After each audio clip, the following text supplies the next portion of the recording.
नमस्कार दोस्तों, कैसे हैं आप सभी। उम्मीद करती हूँ बहुत अच्छे होंगे। आप सुन रहे हैं केसी स्कैरी चैनल। हमारी आज की कहानी है मृगनयनी, जिसका 7वां भाग आप सब सुन चुके हैं। तो आइए चलते हैं बिना देर किए कहानी के 8वें भाग की ओर। निशा ने कहा कि यहाँ हमारी जान हलक में पड़ी है और तुम्हें देश के भविष्य की पड़ी है। Very good. वीना ने भी रंजन को डांट लगाते हुए कहा, और इन सब में देश का भविष्य कहाँ से आया। रंजन ने कहा, अरे यार, मैं भी बहुत डरा हुआ हूँ जब से जीविका मैम को हवा में लटकते देखा। अब मैं अपने इस डर को छुपाने की कोशिश कर रहा हूँ, क्योंकि इसके बाद मेरे पास और कोई रास्ता नहीं है। रंजन ने इतना कहा ही था कि हॉल में रखी टूटी फूटी एक पुरानी अलमारी अचानक से गिरी। उसके गिरने की आवाज से तीनों की चीख निकल गई। ये क्या था? वीना ने पूछा। रंजन ने उस पर अपने हाथ में लिए टॉर्च की रोशनी जलाई तो उसने देखा कि ये तो एक लकड़ी की पुरानी अलमारी लगती है। शायद ये जर्जर होने की वजह से ही गिरी है। फिक्र मत करो, यहाँ कोई नहीं है। तभी रंजन की नजर निशा पर पड़ी। वो कहीं दिखाई नहीं दे रही थी। रंजन घबराते हुए बोला, निशा किधर है? वीना ने भी कहा, हाँ, अभी तो यहीं थी। दोनों कुछ सोच समझ पाते कि निशा के चीखने की आवाज सुनाई दी। वो आवाज सुनकर रंजन और वीना उस ओर भागे। वो आवाज हाल के सीढ़ियों से चलकर ऊपर वाले कमरे में आई। दोनों उस कमरे की ओर गए और जाकर देखा तो कमरा बंद था। वीना ने कहा, कमरा तो अंदर से बंद है, तो इसमें से आवाज कैसे आ रही है? बाहर भी ताला लटका हुआ है। रंजन ने कहा, अरे हाँ, कमरा तो बंद है, बाहर इतना बड़ा ताला है। एक बार फिर से वो चीखने की आवाज दोनों को सुनाई दी, और इस बार रंजन और वीना एकदम श्योर हो चुके थे कि आवाज इसी कमरे से आ रही है। रंजन ने कहा, कहीं ये मृगनयनी। इतना कहकर वो चुप हो गया। उसके पसीने छूट रहे थे। वीना समझ गई। उसने कहा कि लेकिन अगर ये सच हुआ तो कहीं निशा सचमुच इस कमरे में बंद हुई तो? वहां कमरे के भीतर निशा खुद को बचाने की नाकामयाब कोशिश कर रही थी। कमरे के भीतर वो उसमें रखे टेबल के नीचे जाकर छुप गई और अपने मुंह को अपने हाथों से जोर से बंद कर लिया ताकि आवाज बाहर सुनाई न दे। क्योंकि जीविका यानी कि मृगनयनी उसी कमरे में निशा को ढूंढ रही थी, जिसे निशा देख चुकी थी। रंजन ने कहा, लेकिन वीना, बाहर से तो ताला लगा हुआ है, तो निशा अंदर जाएगी तो कैसे? वीना ने जवाब दिया, यहाँ जो कुछ भी हो रहा है सब हमारी सोच से भी परे है। जितना आसान हमें ये रिसर्च लग रहा था, उतना ही ये गुत्थी जटिल होती जा रही है। तो ये तो साधारण सी बात होगी। तुम और ज़्यादा देर मत करो और इस दरवाज़ा तोड़ने की कोशिश करो। हाँ, मैं देखता हूँ, तुम थोड़ा दूर हटो। इतना कहते ही रंजन ने दरवाजे पर कसकर लात मारी। इसी तरह कई बार रंजन ने कोशिश की, लेकिन दरवाज़ा बिल्कुल भी नहीं खुला। थोड़ी ही देर हुई थी कि तभी राजीव और कमांडर वीर प्रताप सिंह भी जीविका को ढूंढते ढूंढते वहां पहुंचे। राजीव दोनों का चेहरा देखकर ये समझ चुका था कि जरूर कोई नई मुसीबत खड़ी हो गई है, और फिर बिना देर किए रंजन और वीना ने राजीव को सब कुछ बताया। राजीव दोनों का चेहरा देख के ये समझ चुका था कि जरूर कोई बात है, और ये बात जानने के बाद वो और भी चिंता में पड़ गया। फिर क्या, बिना देर किए रंजन और वीना ने राजीव को सब कुछ बताया, और फिर राजीव, रंजन और वीर प्रताप सिंह ने मिलकर दरवाज़ा तोड़ने की कोशिश करी। अंदर निशा चुपचाप टेबल के नीचे खुद को संभालते हुए छुपी हुई थी, और टेबल के नीचे से वो जीविका यानी कि मृगनयनी को देख रही थी। जो कि निशा को कमरे में ढूंढ रही थी। एक ओर निशा की जान पत्ते पर थी और दूसरी ओर समय का पहिया बहुत ही तेजी से घूम रहा था,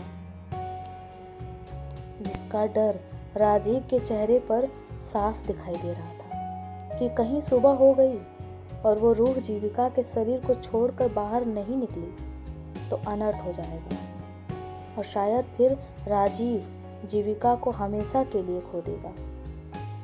लेकिन फिलहाल निशा की जान खतरे में थी और उसे बचाना भी राजीव का कर्तव्य था। सभी ने बहुत देर तक कोशिश की दरवाजे को तोड़ने की और वो लगातार बिना रुके कमरे के दरवाजे पर ताबड़तोड़ वार करते रहे। सबको इस बात पर बहुत हैरानी हुई कि महल और उसमें रखी चीजें बहुत सारी और साल पुरानी हैं, लेकिन ये दरवाजा तो लग रहा था जैसे आज ही लगवाया गया हो। कितनी भी कोशिश कर लो ये टूटने का नाम ही नहीं ले रहा था। इस दरवाजे को तोड़ने में सभी के पसीने छूट गए। कुछ देर बाद अचानक ही दरवाजा खुला और उसमें से निशा भागती हुई बाहर आई। वो बहुत ही डरी हुई दिख रही थी। बाहर आते ही उसने सबको सब कुछ बताया कि कैसे वो दरवाजे के अंदर पहुंची। दरअसल निशा जब वीना और रंजन के साथ जीविका को इधर उधर ढूंढ रही थी कि तभी एक जर्जर अलमारी जमीन पर गिरी, जिसके आवाज से सभी की नजर उस पर पड़ी। जब रंजन और वीना उस अलमारी की ओर गए तब मुझे राजीव सर की आवाज सुनाई दी और जैसे ही मैंने पीछे मुड़कर देखा राजीव सर सामने ही खड़े थे, मगर वो कुछ दूरी पर थे, जिसकी वजह से उनका चेहरा मुझे दिखाई नहीं दिया। वो मेरा नाम लेकर मुझे बुला रहे थे, इसलिए मैं उनकी ओर बढ़ी और जैसे ही मैं उनकी तरफ गई ऐसा लगा जैसे मुझे किसी ने जोर से धक्का मारा और मैं इस कमरे में जा गिरी। कमरे के अंदर जाते ही निशा अपनी कहानी सुना रही थी और निशा की बातें सभी बड़े ही ध्यान से सुन रहे थे कि तभी अचानक राजीव ने कुछ ऐसा किया कि पल भर के लिए सबको राजीव पर बहुत गुस्सा आया। राजीव ने निशा को पीछे की ओर जोर से धक्का मारा और निशा थोड़ी दूर जाकर जमीन पर गिर पड़ी। राजीव की इस अजीब हरकत से सभी बहुत हैरान हुए। वीर सिंह जी ने कहा, राजीव, ये क्या पागलपन है? तुमने निशा को धक्का क्यों मारा? और वीना निशा को उठाने आगे बढ़ी तो राजीव ने उसे रोकते हुए कहा, रुको वीना, ये निशा नहीं है। इस बात पर सभी हैरान होकर राजीव की ओर देखने लगे। राजीव ने फिर कहा, हाँ, मैं सही कह रहा हूँ, ये निशा नहीं है। निशा रोते हुए बोली, ये क्या कह रहे हो? मैं निशा हूँ, आप सबकी निशा। मैं कोई आत्मा नहीं हूँ जो मेरे साथ इस तरह बर्ताव कर रहे हो। राजीव ने झट से निशा से कहा, मैंने तो तुम्हें ऐसा नहीं कहा। फिर तुम्हें कैसे पता कि मैं तुम्हें महारानी की आत्मा समझ रहा हूँ? ये सुन सबके होश उड़ गए और निशा बहुत ही गुस्से में आ गई और फिर वो दौड़कर राजीव के पास गई और उस पर दरवाजे के टूटे हुए लकड़ी के टुकड़े से हमला कर दिया। सभी उससे राजीव को छुड़ाने लगे। छोड़ो राजीव को, वरना। वीर सिंह जी के हाथों में वो काली किताब थी जिससे वो उस आत्मा को जला देने की धमकी देने लगा। मगर निशा यानी कि वो आत्मा कहाँ मानने वाली थी। उसने अपने खूंखार जानवर जैसे हाथों से राजीव पर हमला कर दिया। कुछ देर के हाथापाई के बाद वीर प्रताप सिंह को भी नहीं सूझा और उसने निशा के माथे पर उस किताब को रखा, जिसकी वजह से निशा के शरीर में अजीब सी थरथराहट हुई और वो जोर जोर से चीखने लगी। सब एक ओर खड़े होकर तमाशा देखने लगे। और फिर कुछ ही देर बाद अचानक निशा उन लोगों के सामने ही गायब हो गई। राजीव ने कहा, ये सब क्या हो रहा है हम लोगों के साथ? एक के बाद एक हादसे होते ही जा रहे हैं। सभी का ध्यान निशा पर गया और सब मिलकर निशा को ढूंढने लगे। जब सभी उस कमरे में गए तब उन्होंने देखा कि निशा जमीन पर पड़ी अपनी आखिरी सांसें ले रही थी। राजीव ने कहा, निशा आंखें खोलो। मगर राजीव के बातों का निशा पर कोई असर नहीं हो रहा था। वो ना तो उठ पा रही थी, ना ही कुछ बोल पा रही थी, बस जोर जोर से सांसें ले रही थी। उसे देखकर ये बेहतर तरीके से बताया जा सकता था कि वो बेहद डर चुकी है, जिसकी वजह से उसकी आवाज पूरी तरह बंद हो चुकी है। फिर भी निशा ने बोलने की कोशिश की। उसने राजीव को इशारों से अपने पास बुलाया और कुछ कहने की कोशिश करने लगी। राजीव को पहले तो कुछ भी समझ में नहीं आया कि आखिर निशा क्या कहने की कोशिश कर रही है, लेकिन फिर निशा ने राजीव को स्पष्ट बोला, मृगनयनी नहीं बल्कि। राजीव ने कहा, हाँ निशा कहो, बोलो क्या कहना चाहती हो तुम। लेकिन निशा के मुंह से बस इतना ही निकला कि वो मृगनयनी कोई और है। निशा के मुंह से बस इतनी ही बातें निकली थी कि तभी उसकी सांसों ने उसका साथ छोड़ दिया और निशा बेसुध होकर जमीन पर गिर पड़ी। राजीव चिल्लाते हुए निशा को अपनी बाहों में भरता है और फूट फूट कर रोने लगता है। वीर सिंह जी ने कहा, जानता हूँ राजीव, ये तुम्हारे लिए आसान नहीं है, मगर ये समय बेबस होकर रोने जैसा नहीं, बुरी आत्मा का अंत करने का है। निशा अब जा चुकी थी, जिसका बहुत बुरा असर राजीव पर पड़ा। निशा की मौत का जिम्मेदार राजीव खुद को समझ रहा था और वो एक बार तो सब कुछ छोड़कर बैठ गया। उसने शायद हार मान ली, लेकिन वीर प्रताप सिंह के समझाने पर उसे समझ आया कि काम पूरा करना होगा। राजीव ने कहा, मुझे इस बात का सबसे ज्यादा अफसोस है। मेरी वजह से इतनी जानें गई और मैं कुछ भी नहीं कर पा रहा हूँ। मेरी ही आंखों के सामने मेरे ही अपनों की जान जा रही है। राजीव ने इतना कहा ही था कि अचानक किसी के जोर जोर से हंसने की आवाज सुनाई दी। जब सभी ने उस ओर नजर घुमाकर देखा तो सामने जीविका खड़ी हंस रही थी। उसकी आंखें बिल्कुल लाल और डरावनी दिख रही थी। जब सभी ने उस ओर नजर घुमाकर देखा तो जीविका उन पर ही हंस रही थी। हंसते हुए जीविका ने कहा, तुम लोग जितनी भी कोशिश कर लो, मुझसे बचकर नहीं जा सकते। जो असर तुम्हारे लोगों का हुआ वो अब तुम लोगों का भी होगा। राजीव ने कहा, तुम्हारी इच्छा इस जन्म में तो कभी पूरी नहीं होगी मृगनयनी। बुराई की न कभी जीत हुई है और न आज होगी। मर्ज दूर करना तो दूर, पहले बीमारी का तो पता लगा। तू अभी भी भ्रम में है, लेकिन तरस मुझे इस बात पर आ रहा है कि तुम लोग भ्रम में मर ही जाओगे। मुझे जो करना है वो मैं करके ही रहूंगी और तुम सब मेरा कुछ नहीं बिगाड़ पाओगे। जीविका ने हंसते हुए ये बात कहा जो सभी को चुभने लगी और फिर उसने वहां लगी खिड़की से बाहर की ओर देखा और कहा, बस अब कुछ समय और फिर मेरा मकसद पूरा।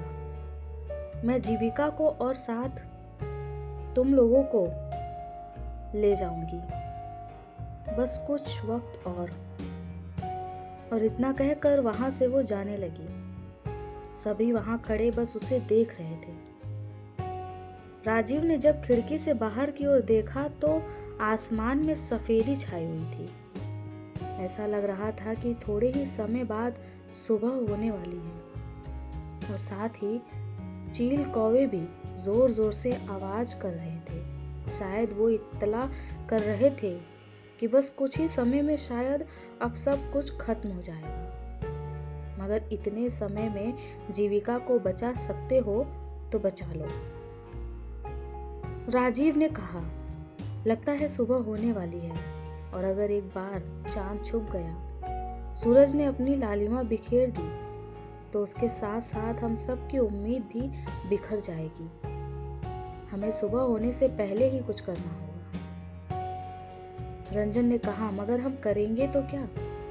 हमारे सारे पैतरे तो नाकामयाब हो गए, अब हम क्या करें? राजीव ने जवाब दिया, जहाँ सारे रास्ते बंद हो जाते हैं, वहां से भगवान के रास्ते खुल जाते हैं। भगवान का नाम लो और आगे बढ़ो, और याद रखें कि किसी के कदम डगमगाए नहीं। राजीव ने इतना कहा ही था कि अचानक राजीव का ध्यान जीविका के पैरों पर गया। तब राजीव को याद आया कि जीविका लंगड़ा कर चल रही थी। तभी अचानक राजीव के दिमाग की बत्ती जली और उसने कहा, एक मिनट, क्या तुम लोगों को याद है जब हमें वो बंजारों का सरदार राजमहल की कहानियां सुना रहा था? वीर सिंह जी ने कहा, हाँ याद है। राजीव ने कहा कि तो ये भी याद होगा कि उसने जब महल के बड़ी रानी के बारे में बताते हुए कहा था, राजमहल की बड़ी रानी जय भार्या ओहदे में बड़ी जरूर थी, मगर उनका मन बहुत ही चंचल और बचकानी था। वो हर रोज अपने कक्ष के बाहर बने छज्जे पर अपनी दासियों के साथ लुका छुपी खेला करती थी, और ये बात राजा साहब को बहुत पसंद भी थी। वो हर रोज उन्हें अपने कक्ष से निहारते रहते और उन्हें इस तरह खुश देखकर खुद भी भाव विभोर होते। एक दिन ऐसे ही जब रानी जय भार्या अपनी दासियों के साथ लुका छुपी का खेल खेल रही थी, तभी उनके पैर लड़खड़ाए और वो सीधा छज्जे से नीचे दूसरे छज्जे पर जा गिरी।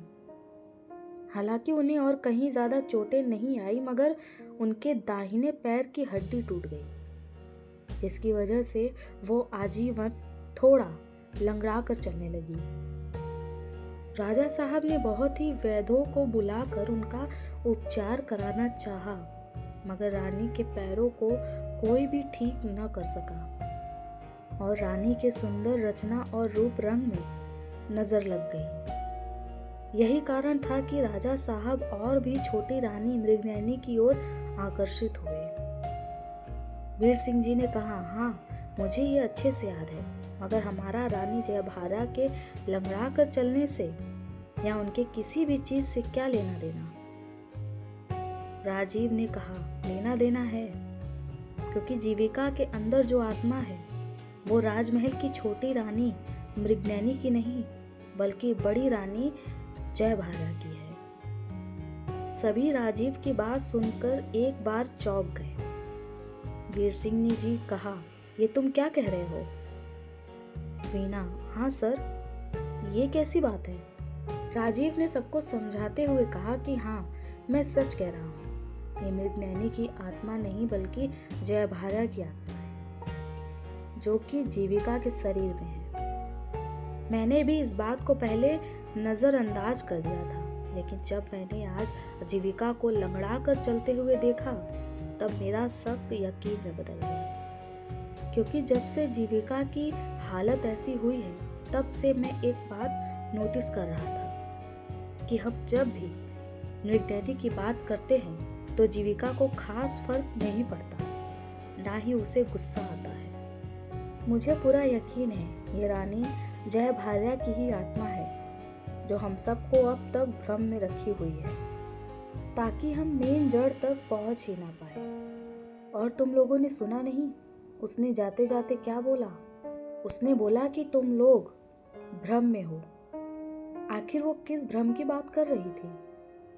वीर सिंह जी ने कहा, तो आज तक इस महल में जो भूत बनकर घूम रही है वो रानी जय भार्या की आत्मा है, ना कि मृगनयनी की। राजीव ने संकोच में कहा, शायद हाँ। रंजन ने कहा, और वो औरत थी भी या नहीं? वीना ने कहा, तो सदियों से ये बंजारे जिसकी कहानी सुना रहे थे, वो जय भार्या थी। राजीव, अब ये तो खुद मृगनयनी या फिर रानी जय भार्या की आत्मा ही बता सकती है। फिलहाल हमें सुबह होने से पहले किसी भी तरह से जीविका के शरीर से उस आत्मा को बाहर निकालना होगा। रंजन ने कहा, मेरा सवाल अभी भी यही है कि कैसे। राजीव ने आत्माओं से बात करने का उपकरण अपने बैग से निकाला और कहा, मैं अब तक तो सिर्फ अपने इस यंत्र के सहारे रूहों से बात कर रहा था, लेकिन जब से ये काली किताब मेरे हाथ लगी है, मैं इतना तो सीख गया हूँ कि उन्हें इसमें लिखे विशेष मंत्रों द्वारा अपने कब्जे में कैसे करना है। अब बस तुम लोग मेरा साथ दो, तभी मैं जय भार्या को पूरी तरह से खत्म कर सकता हूँ। वीर सिंह जी ने कहा, हमें करना क्या होगा? राजीव ने कहा कि हमने जीविका को बहुत ढूंढा, मगर वो हर बार हमें चकमा देकर भाग जाती है और हमारे पास इतना समय नहीं कि हम उसे ढूंढें। अब वो हमारे पास खुद चलकर आएगी। वीना ने आश्चर्य से पूछा, कैसे? राजीव ने आगे बताते हुए कहा कि मैं इस किताब से कुछ मंत्र पढ़ूंगा। हालांकि ये पूजा सिद्ध पुरुष यानी कि इस काम में निपुण संत साधु ही करे तो ही सही होता है, मगर हमारे पास इसके अलावा कोई रास्ता नहीं है। इसलिए मुझे ही ये पूजा करनी होगी और इसके लिए बस एक खुली जगह आग जलानी होगी, जिसके सामने फिर मुझे वो मंत्र पढ़ना होगा। मंत्र पढ़ते ही वो आत्मा कहीं भी होगी हमारे सामने आ जाएगी। यही नहीं, बल्कि वो हमारे कब्जे में होगी। हम जो भी चाहेंगे उससे उगलवा सकते हैं और अपनी बात भी मनवा सकते हैं। रंजन ने कहा, अगर हम ऐसा कर सकते थे तो पहले ही क्यों नहीं किया? तब राजीव ने रंजन से कहा, वो इसलिए क्योंकि ये विधि हम कहीं भी और कभी भी नहीं कर सकते। और तो और हमें उसी समय पर भी ये विधि करनी होती है जो समय इस किताब में लिखी हुई है, यानी कि ब्रह्म मुहूर्त में। और इसके लिए हमें उसी जगह जाना होता है जहाँ से कोई आत्मा आई है। वीर सिंह जी ने कहा, चलो अब देर मत करो। वैसे भी पहले से ही हमने बहुत देरी कर दी। किताब में लिखे समय के अनुसार अब हमारे पास बहुत ही कम समय बचा हुआ है। अभी समय रात के 2:30 बज रहे हैं। इसका मतलब ब्रह्म मुहूर्त का समय हो चला है। रंजन ने यह सुनते ही बिना देर किए जल्दी जल्दी लकड़ियां इकट्ठा करना शुरू कर दिया, जो कि सूख कर पेड़ से गिर गई थी। वीना ने भी रंजन की मदद की और दोनों ने देखते ही देखते बहुत सारी लकड़ियों का ढेर लगा दिया। राजीव ने आग जलाई और फिर उसके पास आकर जमा कर बैठ गया। रंजन, वीर सिंह जी और वीना, वो तीनों भी राजीव के बगल में बैठकर अब उस आत्मा के आने का इंतजार करने लगे। रंजन ने इस घटना को शूट करना चाहा और इसलिए उसने थोड़ी ही दूर पर अपने कैमरे लगा दिए। कैमरा इतनी दूरी पर था कि किसी की नजर वहां न पहुंच सके और सब कुछ अच्छे से रिकॉर्ड हो सके। राजीव ने मंत्र पढ़ना शुरू कर दिया। राजीव ने जैसे ही आधा मंत्र पढ़ा ही था कि तभी किसी के जोर जोर से हंसने की आवाज सबको सुनाई दी। रंजन और वीना ने इधर उधर देखा, मगर कहीं भी कोई भी नहीं दिखा। सभी की सांसें जैसे रुक सी गई, क्योंकि वो हंसने की आवाज बहुत ही भयानक थी। मगर राजीव अभी भी मंत्रों का उच्चारण करता ही जा रहा था। थोड़ी देर बाद फिर किसी के हंसने की आवाज सुनाई दी और इस बार वो आवाज और भी ज्यादा डरावनी थी। मगर इस सबका राजीव पर कोई भी प्रभाव नहीं पड़ा और वो निरंतर मंत्रों उच्चारण करता रहा। उसे देख सबका हौसला भी मजबूत रहा और सब के सब राजीव का पूरा साथ दे रहे थे। थोड़ी ही देर हुई थी कि अचानक किसी की आवाज़ सुनाई दी, मगर इस बार वो किसी के हंसने की आवाज़ नहीं, बल्कि फूट फूट कर रोने की आवाज़ थी। वो आवाज़ ऐसी लग रही थी जैसे कोई किसी के मर जाने पर रो रहा हो। जब सबकी नज़र सामने पड़ी तब उन्होंने देखा कि जहाँ आग जल रही थी उसके ठीक सामने पास रखी रोशनी में एक लड़की बैठी हुई थी। उसके बाल आगे की ओर झुके हुए थे, जिसकी वजह से उसका चेहरा बिल्कुल भी दिखाई नहीं दे रहा था और वो बस रोए जा रही थी। सब के सब उसे बस चुपचाप घूरे जा रहे थे, कोई भी नहीं बोल रहा था और राजीव मंत्र पढ़ता जा रहा था। अचानक वो लड़की रोते रोते चुप हो गई और कुछ फुसफुसाने लगी, मगर वो क्या बोल रही थी ये किसी को भी बिल्कुल भी समझ में नहीं आ रहा था। धीरे धीरे उसकी आवाज़ तेज होती चली गई। तब जाके समझ आया कि वो राजीव को मंत्र पढ़ने से मना कर रही थी। रुक जा, बंद कर दे ये मंत्र, मेरे कान फट रहे हैं। ये सुनकर भी राजीव दृढ़ निश्चय कर लगातार मंत्रोच्चारण करता जा रहा था। जब उस लड़की को लगा कि अब राजीव मंत्र पढ़ना बंद नहीं करेगा, तब उसने अपनी गर्दन उठाकर राजीव की ओर देखा। वीना, ओह, ये तो जीविका है। उसका चेहरा देख वीना के मुंह से जीविका का नाम निकला, क्योंकि वो जीविका ही थी जो रो रही थी। जीविका सामने से उठकर राजीव के पास आई, मगर अपने पैरों पर चलकर नहीं, हवा में झूलती हुई, जिसे देख सबके रोंगटे खड़े हो गए, मगर किसी ने कोई भी प्रतिक्रिया नहीं दिखाई, क्योंकि ये पहली बार नहीं था जब जीविका ने कुछ डरावना किया था। जीविका के भीतर घुसी जयभार्या की आत्मा राजीव के करीब आई और उसको डराने की कोशिश करने लगी। वो राजीव के सामने हवा में उल्टा खड़ी हो गई, सर नीचे और दोनों पैर ऊपर, मगर राजीव अपनी क्रिया में मग्न रहा।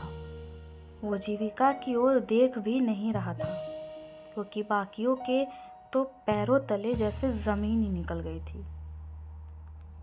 जीविका फिर से जोर जोर से हंसना शुरू कर देती है और राजीव के एकदम करीब थी, इतने करीब कि राजीव अगर नज़र उठाकर देखता तो शायद वो जीविका का चेहरा इतने करीब से देखकर बेहोश हो जाता।